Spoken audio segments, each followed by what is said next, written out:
Ridade ja veergude lisamise jaoks ja kustutamise jaoks ka on kaks võimalust. Esiteks lisamine. Jätke meelde, et kui te kuskil tabelis aktiveerite lahtri, siis te võite kasutada tööriistaribal tabel olevaid nuppe.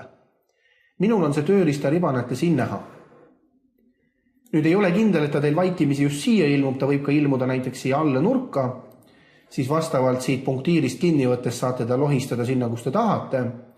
Ja juhul, kui ta ei ole ilmunud, siis vaadake veel kord peatükki tööriistaribade väljatoomisest ja peitu viimisest.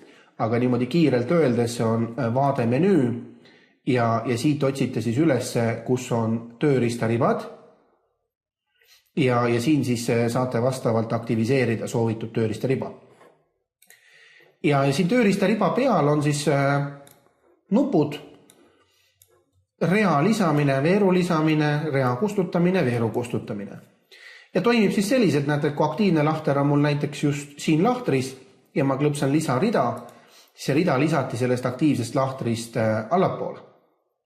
Kui ma klõpsan lisaveerg, siis veerg lisatakse vastavalt aktiivsest lahtrist paremale.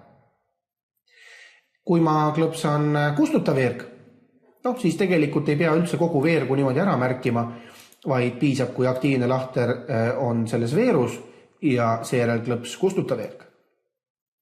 Ja samuti rea kustutamiseks piisab, kui aktiivne lahter on kuskil selles reas ja seejärel saate nuppu kasutada kustuta rida. Teine võimalus lisamise ja kustutamise jaoks on selline, et teete siis vastavalt soovitud kohas parema hiireklõpsu.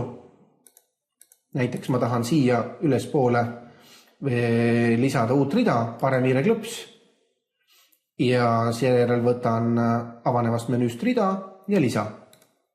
Küsitakse mitu, ma ütlen näiteks, et 3 ja nüüd on ka võimalus siin puhul määrata, et kas enne või pärast. Kui minu soov oli ülespoole, siis enne ja seejärel klõpsan sobib. Ja lisate siis aktiivsest lahtrist ülespoole 3 rida. Ja samamoodi saate lisada ka veerge. Teen parema hiireklõpsu ja avanevast menüüst valin veerg, lisa. Määran ära mitu veergu ja kas enne või pärast. Enne tähendab, et vasakule poole aktiivset lahtrit ja pärast paremale poole, nii nagu ta vaikimisi teeb. Ja seejärel sobib. Nii et näete, ka lisati. Jälgima muidugi peab, et kui tabeli suurus nüüd niimoodi muutub, siis et te peate seda üldsuurust ka sättima, et ta ilusti slaidile ära mahuks. Aga selliselt käib lisamine ja võib ka siis niimoodi kustutada veergi ridu, et märgite nad ära. Kui te tahate mitu või piisab, kui on ühes veerus, kui üks ainus veerg soovite kustutada, aga kui 2, siis peaks olema vähemalt 2 veergu nii-öelda lahtritega hõlmatud. Ja seejärel parem hiireklõps, jällegi veerg ja kustuta. Näete, ongi kustutatud. Nii et 2 sihukest võimalust ja eks siis igaüks valib endale sellise rohkem sobivama ja mugavama.